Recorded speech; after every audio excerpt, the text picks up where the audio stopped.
Në një intervistë për radio televizionin sloven, Komisionerja Europiane për Zgjerim Marta Kos u shpreh me nota pozitive për sa i përket integrimit të Shqipërisë në Bashkimin Evropian, duke theksuar se zgjerimi i bllokut është jo vetëm një proces teknik, por dhe një çështje gjeopolitike. Kos shpreh besimin se vendi i ynë do të mbyllë të gjithë grup kapitujt e integrimit deri në fund të 2027-s.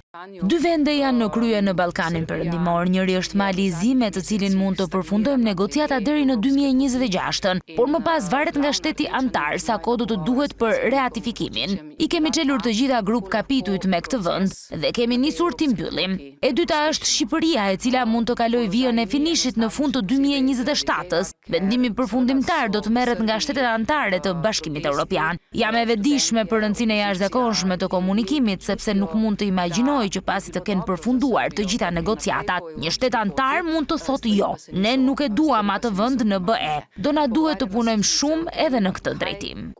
Më tej, Komisionerja Europiane u shpreh se kjo ishte hera e parë që po zhvilloshin negociata me një vend në luftë, Ukrainën, dhe se forcat e jashtme po përpiqeshin të pengonin procesin e zgjerimit të bllokut. Për sa i përket Serbisë, Kos, e cila u takua në datën 19 mars me presidentin e atij vendi, Aleksandar Vučić, tha se Beogradi ishte në stagnacion në rrugëtimin e tij drejt BE-s dhe se protestat e drejtuara nga lëvizja studentore dëshmonin që populli i atij vendi donte ndryshim. Komisionerja Europiane theksoi se Brukseli ishte me popullin e Serbisë dhe se do të jepte 16 milion euro shtesë për organizatat jo qeveritare në Serbi.